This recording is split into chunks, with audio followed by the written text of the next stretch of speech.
Good afternoon, everyone, and welcome to the COVID-19 update for Friday, November 13th. Dr. Ezike and I are joined today by Illinois Housing Development Authority Executive Director Kristen Faust, who has worked around the clock these last few months to help thousands of residents across the state to access housing support that they need, truly making a difference in the lives of so many people across our state. Housing stability has been crucial to helping mitigate the spread of COVID-19 and keep people safe. Since the beginning of this pandemic, I've insisted that people need to be able to stay home without fear of eviction, because too often, for too many, eviction leads to shared housing, congregate settings, or even homelessness, all concerning risk factors for catching COVID-19.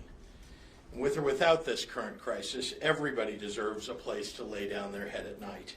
And it's even more salient right now that we do everything we can to protect against adding to our homeless population. On August 10th, I launched the largest housing assistance program in the nation in response to the COVID-19 pandemic, dedicating our $300 million to help households pay their rent and their mortgages through this financial difficulty.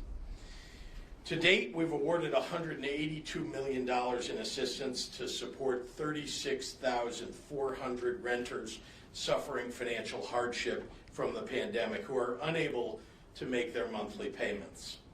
That's $5,000 per renter, tens of thousands of times over. This funding is sent directly to landlords to pay the rent that's owed. In addition, 4,300 homeowners who lost a job or saw their income decline due to the COVID-19 pandemic have been approved for $36 million in emergency mortgage funds to help stave off foreclosure, with $30 million already delivered to service providers around the state. By the end of this year, we will have assisted 40,000 renters and landlords with $200 million in rent payments and 10,000 homeowners with $100 million for their mortgage payments. Even with all of that positive impact, people are still hurting financially from this pandemic. The need is enormous for landlords, for renters, and for home mortgage holders alike. Both the rental and mortgage assistance programs were oversubscribed 2-to-1, and that's not even counting people in need who might never have applied at all. The people, businesses, landlords, renters, workers, states, local governments, and entrepreneurs of this country are in deep, profound pain.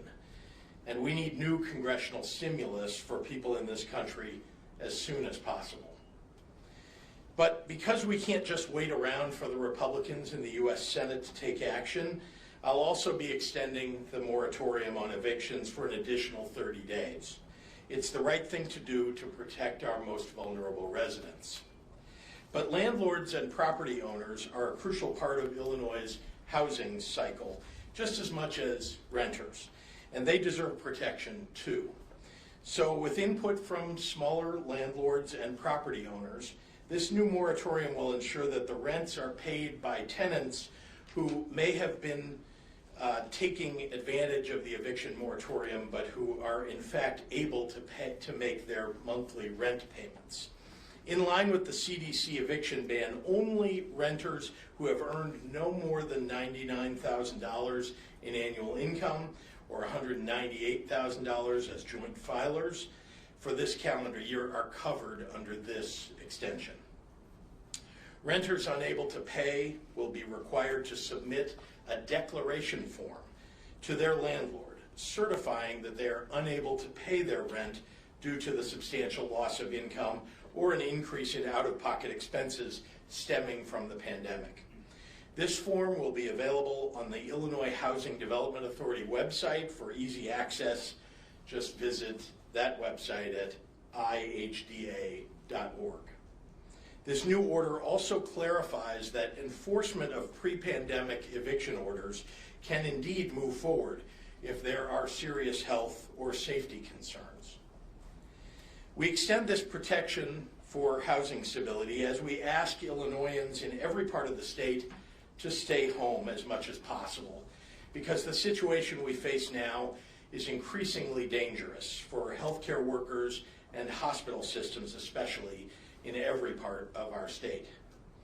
More Illinoisans are in the hospital battling COVID-19 now than we saw at our highest average in the spring.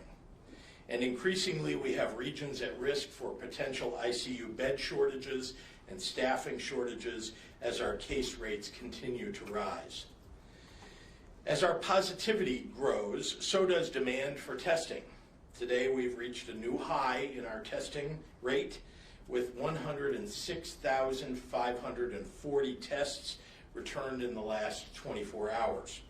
Our 7-day testing average has now surpassed 93,000 tests per day, more than 10,000 higher than the next best testing state and more than 35,000 higher than the next best testing state in the Midwest. That's good news, and we're continuing to build on that as our capacity allows. Find the site nearest you to get tested at our website at dph.illinois.gov/testing. And check back regularly because we offer mobile sites in new locations all the time to meet local need. And remember, these tests are free and fast and available to anyone who shows up, though some of our most visited community-based testing sites are hitting capacity before the end of their normal operating hours, so come early if you can. Please use our testing resources. The earlier you test, the more likely you can limit the spread of the virus to your family, friends, and coworkers. But it's not enough to test alone. So let's wear our masks, avoid gatherings, and follow public health mitigations. In addition to the health benefits to you, you'll be helping protect our heroic healthcare workers. Remember, they're now working extremely long hours like they did last spring, actively saving lives on the front lines of this pandemic. Preventing the spread of COVID helps keep our healthcare workers healthy. And in the midst of this COVID storm, protecting nurses and doctors may mean the life of someone you care about will be saved, maybe even yours. Thank you, and with that, I'd like to turn it over to the Director of the Department of Public Health, Dr. Ngozi Ezike.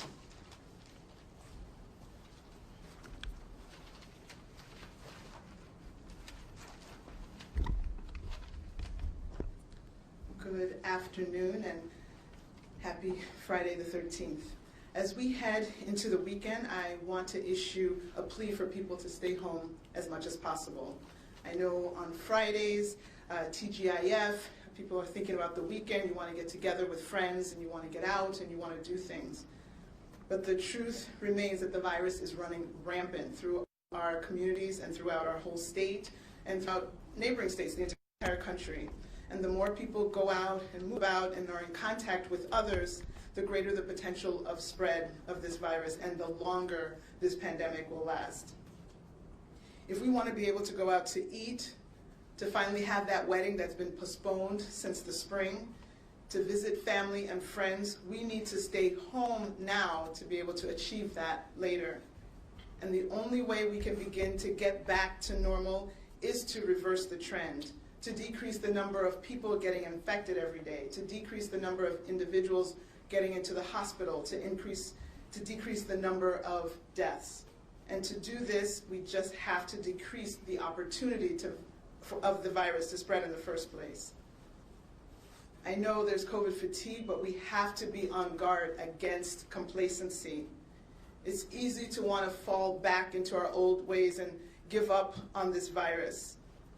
Getting together with coworkers on breaks for lunch, not maintaining distance, going out for breaks outside without distance, without masks. These type of behaviors is what led to a recent outbreak at a long-term care facility. And in this facility, we have identified over 160 new cases because of some of that complacency and fatigue. Please know that this virus can spread quickly, and it's gaining on us and getting ahead of us, especially in long-term care facilities where we have our most vulnerable individuals.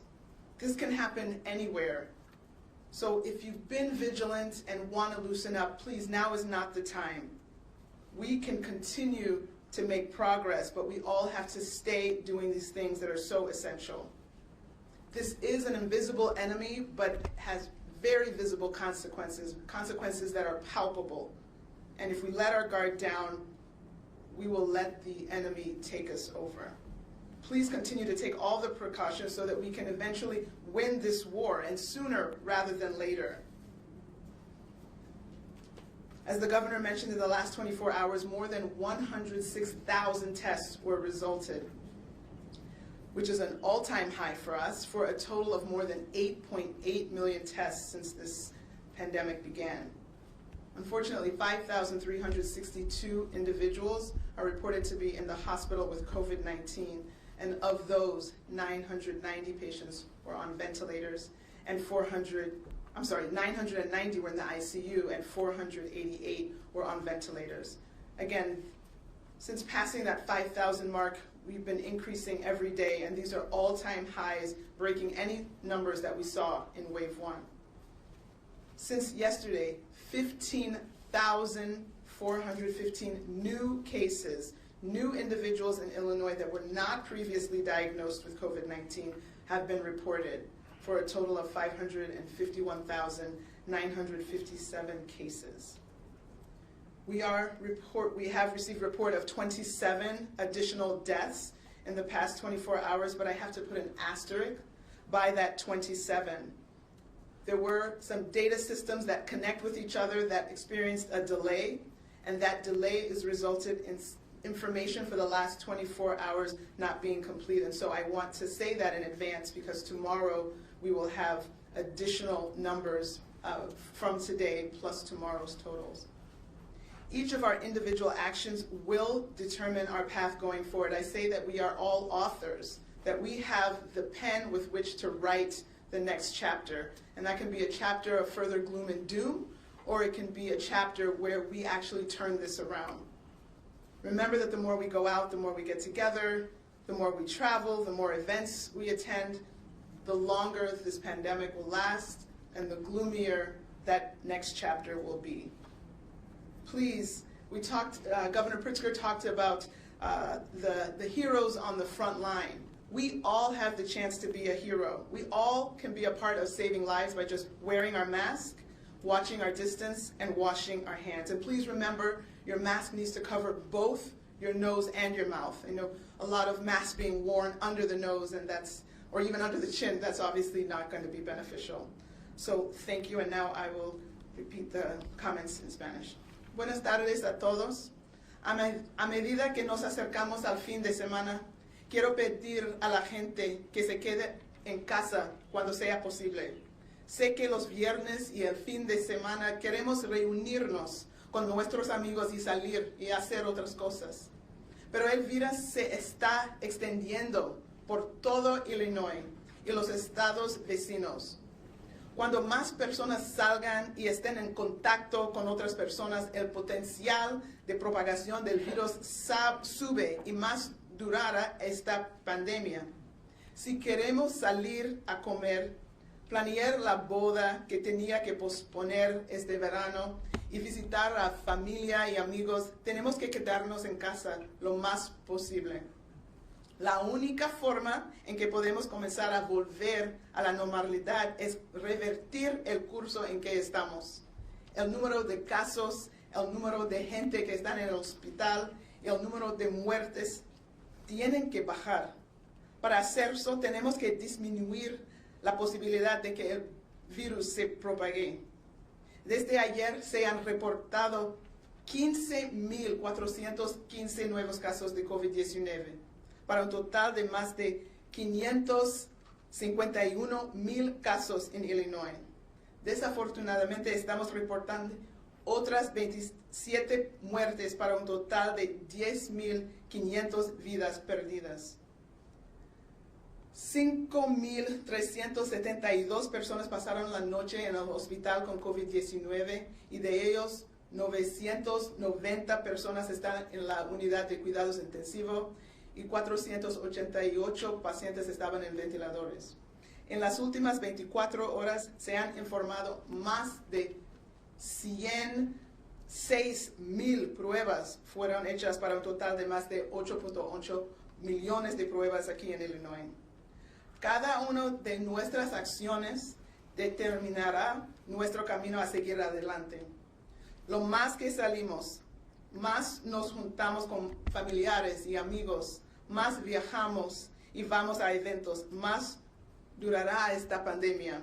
Por favor, piensen en sus vecinas, en sus vecinos, la gente más vulnerable, y tú mismo, porque solo no podemos hacerlo, tenemos que hacerlo juntos. Muchísimas gracias y recuerde los 3 M's, usa tu máscara, mantenga su distancia y lávese las manos. Muchísimas gracias. And with that, I will turn it over to my colleague and friend, Kristen Faust.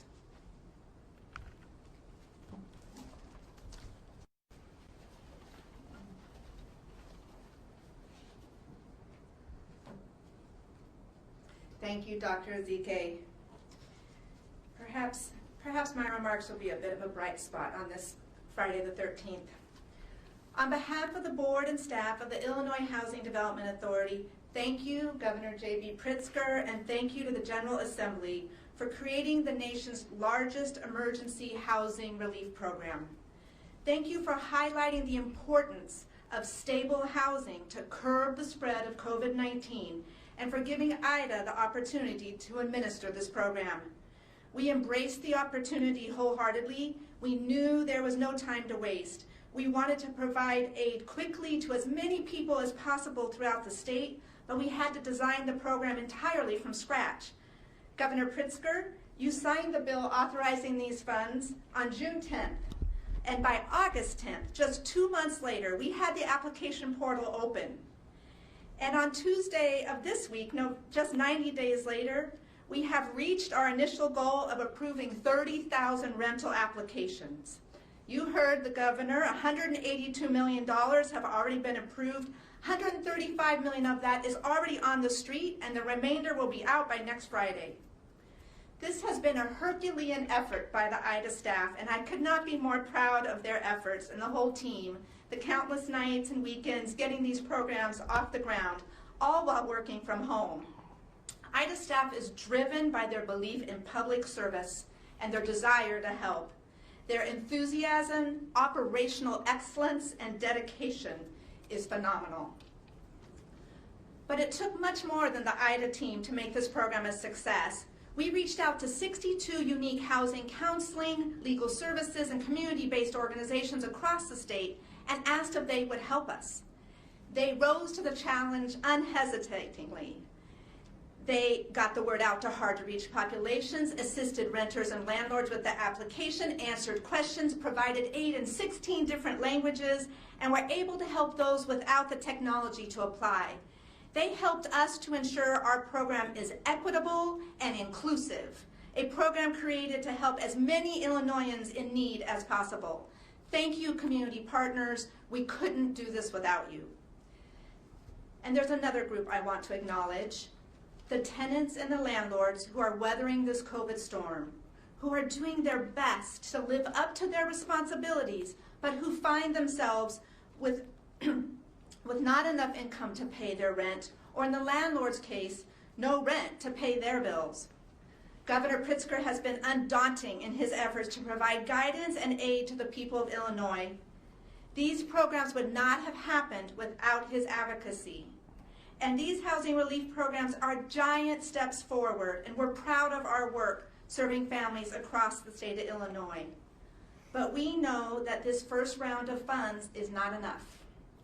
We are advocating and ask you to join with us in reaching out to the Illinois congressional delegation and the rest of the United States Congress about how important it is to pass legislation to bring additional support to Illinois renters and homeowners and landlords as we enter these winter months. Help us fight for round 2 of stimulus And we promise to keep improving on our program delivery with your input, which you can give us at communications@ida.org. I'd now like to welcome Governor Pritzker back up to the podium for questions from the press.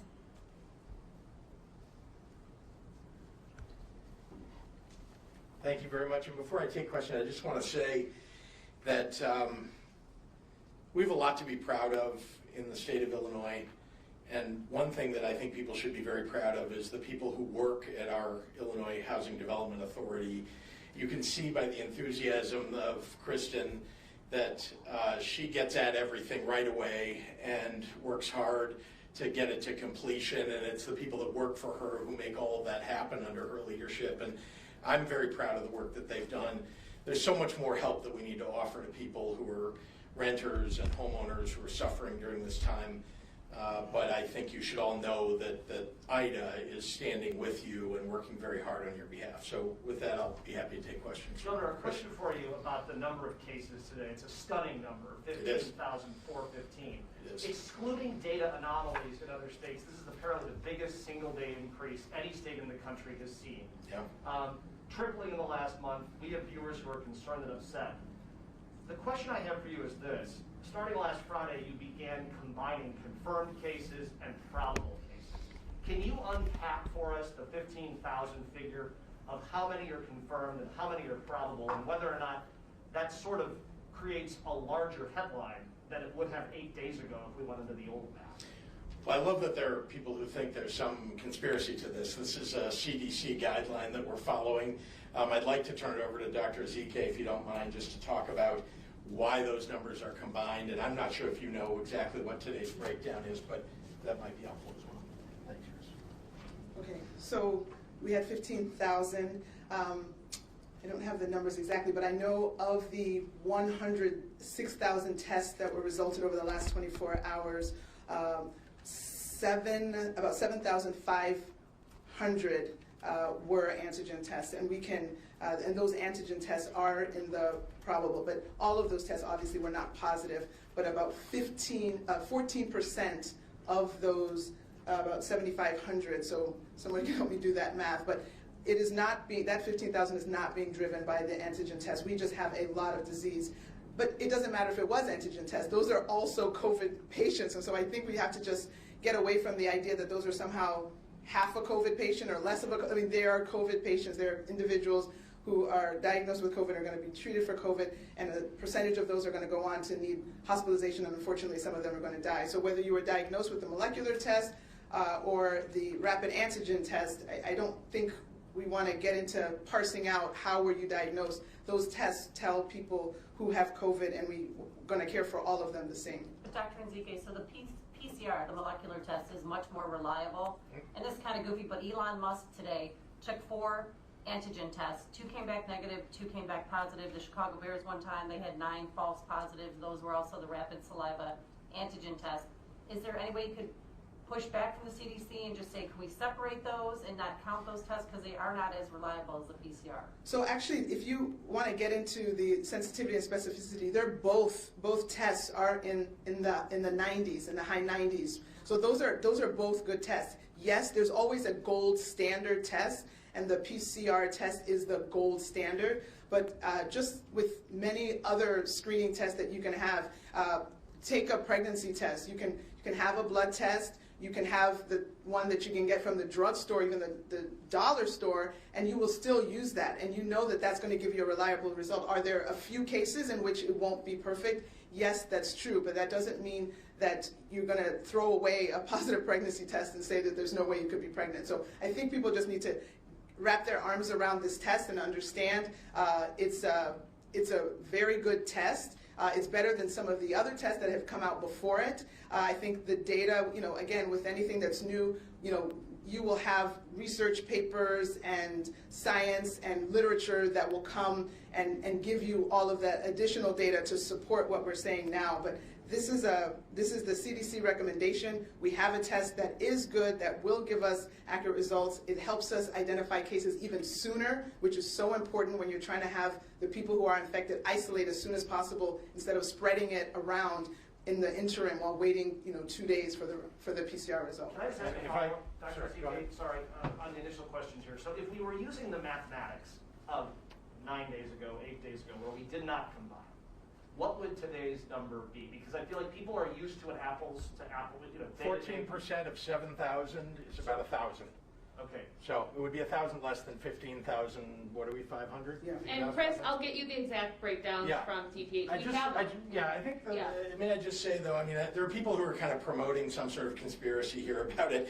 And the truth is that, first of all, the federal government has distributed the new antigen test called Binax Now, which is produced by Abbott, actually here in Illinois.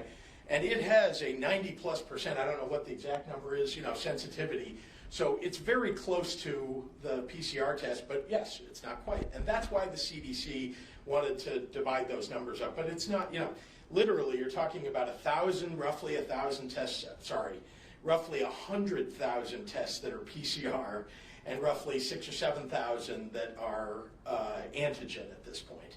So, this idea that we're piling on tests and trying to make it look, listen, nobody wants to have more positive tests showing up in the state of Illinois. What we do want to know, though, is if people are positive. And I'm talking about 90+% of the people who are taking antigen test and getting tested positive are in fact positive. So, we're going to need to use saliva tests, we're going to need to use antigen tests, we're going to need to use PCR tests. Let me remind you that a PCR test takes about 3 to 4 hours to run the test. And, and some of these other tests like Binax Now, that's a 15-minute test. That's a huge benefit.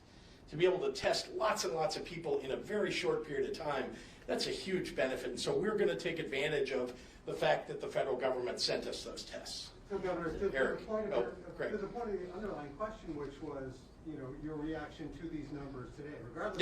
They're awful. They're awful.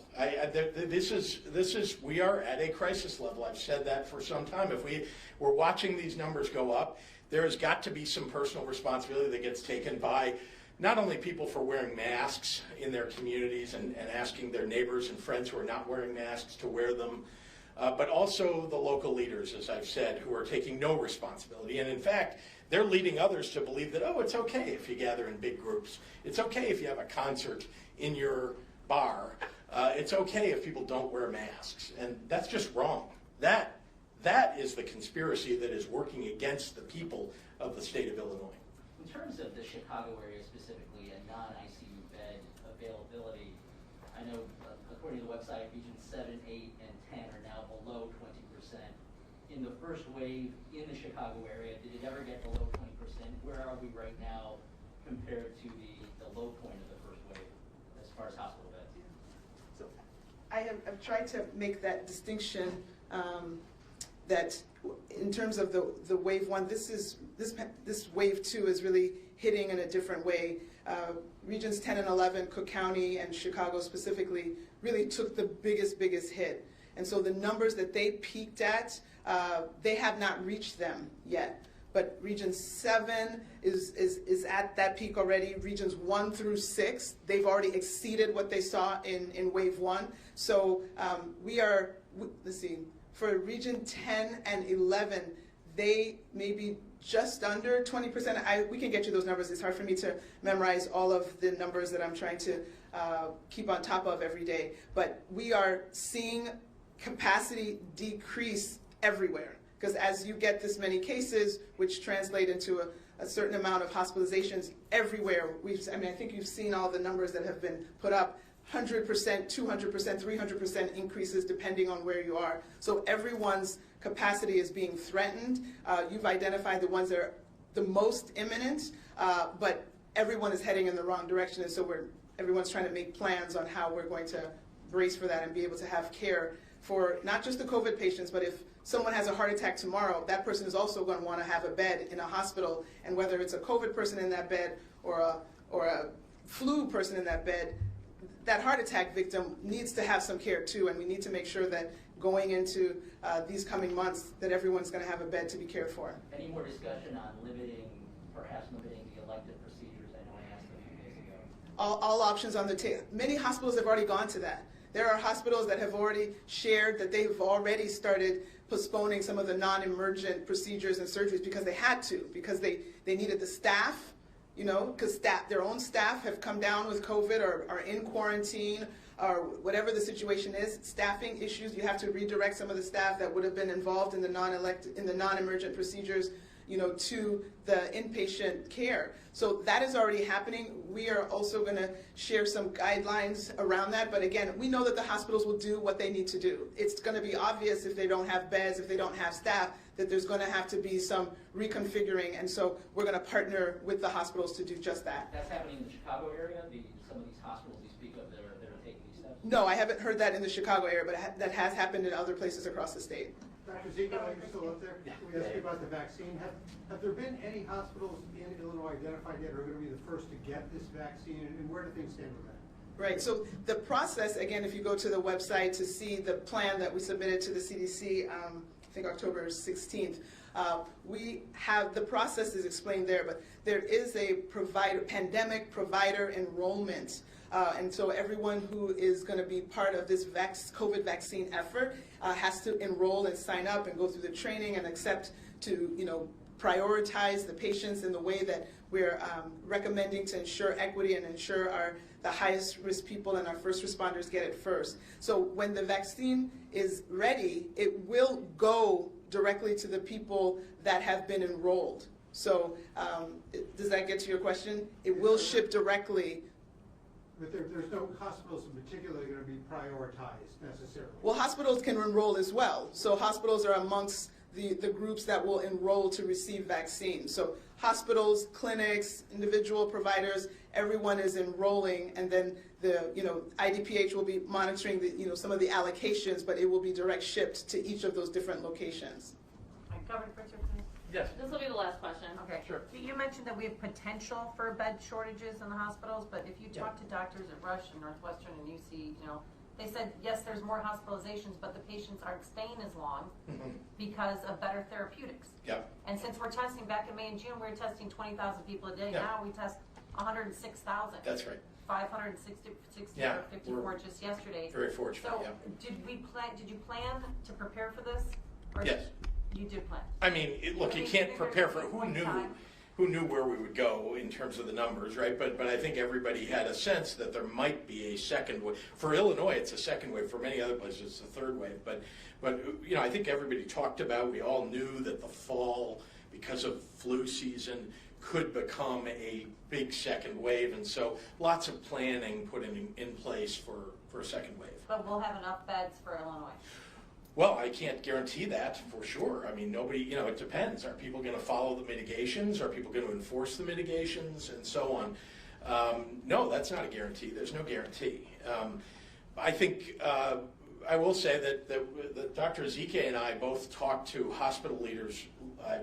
For me, anyway, it's been every day over the last several, and very regularly. And Dr. Ezike probably every day is talking to at least one, if not multiple, hospital leaders. So, we're checking on their availability. They need to control their own beds and tell us how they can change their system so that they can handle more COVID patients as they come in. And also, as Dr. Ezike said, the definition of an elective surgery is a pretty broad one, right? You can have something that's an elective surgery that you really don't need to have. It could be plastic surgery for, for something that doesn't really need to happen this year. And it also could be, in the definition of an elective surgery, something that is a knee replacement, but without it, your knee is deteriorating every day. And so that's very, very challenging. And so we want doctors and hospitals to help make those decisions, and they are, and they're doing a reasonably good job of it right now. But as more and more COVID cases show up, we need to make sure, at least as a state, we're the last resort here. We want to make sure that everybody has a hospital bed if they need one, and so we're working with all the hospitals to make sure that their patients are being managed properly. If there aren't enough beds at one particular hospital, for example, if that happens, we want to make sure that that a patient can be transferred to another hospital. All right, we have to go online. Can I ask one question about unemployment? Would you mind? Sure, go Sorry. ahead. Governor, you repeatedly blame the federal government for the widespread fraud happening now in the unemployment system. but we've obtained internal weekly reports sent to IDES by the company that built and maintains the PUA system, which reveals IDES is struggling with identity verification that leads to fraud. 44% apparently of unpaid claims are being held up because of it. Yep. Other states, including California and Kansas, have taken a much more proactive approach. What more should Illinois be doing to be responsive to the tens of thousands in Illinois who've been victimized by Well, they are doing identity matching so that we can make sure and ensure that, I mean, that is exactly right, by the way. People are stealing other people's identities. They're going into the dark web, they're getting people's identities. They're waiting, by the way. These identities have been stolen perhaps years ago or a year ago or 6 months ago, right? And they've been waiting. And then they file it because the person whose identity's been stolen, they want them to just continue on believing that they're safe. And so then they get, these attacks come, right, where there are multiple applications that are put in, from a group of people all at once. That's why you've seen some spikes. They seem to come in waves, these fraudulent claims. But no, Illinois is very much doing this kind of identity matching that other states are doing too. Just because we have a fraudulent claim that comes in doesn't mean it gets paid. And so it's very hard to stop somebody from filing a claim. It is, they can file a claim. It's on us and on the investigators, the federal government, the state government, to try to identify the fraudulent claims before they actually go through the process of being paid out. Okay, we got to start online. They are in that process now, yes. Illinois is doing that, but like I said, you can't stop people from applying. Charlie Meyerson at ChicagoPublicSquare.com. What's your top pandemic-related wish list item for President-elect Biden and his coronavirus team? Wow. Well, I've already been in touch with people who are involved in that COVID-19 task force, and there are a number of things that we need in Illinois. It's no longer so much about things like PPE, because I think we've been able to get the supply chain moving in a way that allows us to fill up our storehouses. It is very much now about providing some standard for the country, a strategy that doesn't mean that if Iowa has a 50% positivity rate and all the states around us have different positivity rates, that Illinois is going to be next. That's the situation that we have now. And again, it's not all to blame people around us, but let's face it, if you don't have a standard, that other states around us, some of them have no mandates. They have no mitigations in place, either because they were thrown out by the local courts there, or because the governors have chosen not to impose them. And so we need to have national standards and national strategies around this, and in particular, national mask mandate. Dan Petrella at the Tribune. 2 weeks ago, you projected regions 3 and 6 could have hospital bed shortages in as little as 2 to 4 weeks. Can you provide an update for all regions, and when will you release the detailed models used to make those projections? So I think we put our hospital data up how often does it get updated? Every day. Every day we update the hospitalization data, and we rely on a variety of models to determine, and we make judgments about the variety of models to determine where we ought to land in terms of our belief of how many weeks are there going forward. By the way, you have to add to that the real-world experience of talking to the hospitals themselves. Jim Leach at WMAY. Any reaction to Senator-elect Bailey's tweet today encouraging businesses to stay open because he says you don't have the authority to do what you've been doing?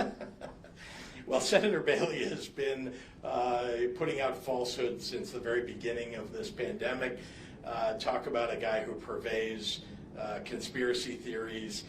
He's lost every case now. He had one case in Clay County, a friendly judge local to him who ruled one way. Those cases have all been tossed out. And so I don't know. All I can say is, he's part of that, set of people out there who like to purvey lots of falsehoods and conspiracy theories. Mike Flannery at Fox. Senator Tammy Duckworth just told CNN she'd look long and hard at a job offer from President-elect Biden. If she accepts one, who would you appoint to the U.S. Senate? Boy, that You is just highly wanna- speculative. You just want to throw that out there right now? By the way, there are reporters here pointing at each other that like the job apparently. So, yeah, no, I have no idea. But I will say that Tammy Duckworth is a terrific person, a real American hero, and somebody who's been highly effective in her job as U.S. Senator. I would hate to lose her as a U.S. Senator, but gaining her on the national level would be a benefit to the entire country. Alex Fisher, at what point will the state stand up McCormick Place or other alternate care facilities again? Why was McCormick Place shut down? Well, we didn't need McCormick Place for, since essentially, and since we saw the numbers coming way down in May and June. So, there's look, anything is possible, I suppose, but we're not looking now at McCormick Place as something that we would need. I say that, but not knowing what the future will look like, but we do have alternate care sites that we are prepared to use if we need to. Governor, can I follow up with that? Because there's some who've looked at the numbers that came out regarding McCormick Place. Yeah. 81 million you set it up, 15 million from the state to staff it, treated 38 patients. Yeah. Was McCormick a waste of money, a waste of time? Well, I want to remind you, Craig, that nobody knew where this virus is going, right? What the numbers would end up being. All we could see at the time was the numbers are going straight up, and we didn't have any idea, really, how to abate it. In fact, so much so that at the time, we really all had to take very, very, significant measures, that some of which we didn't know if they would work, because it's truly a novel, new coronavirus. So at the time, we wanted to make sure that nobody was going to be without a hospital bed. And so we prepared not only with hospital beds, but also staffing at alternate care facilities really across the state. It wasn't just about McCormick Place, because we just didn't know. And I guess we still don't know, but we know more now. And certainly early on in this pandemic, the issue, the focus should not have been on, what does it cost to keep people alive? It should have been on whether or not we could keep people alive. And that was really what we were focused on early on. Rich Miller at Capital Facts, does IDPH track hospital staff shortages, and if so, are any emerging? When you say track, I mean, maybe I'll let Dr. Zeke add on. I'm not aware of that.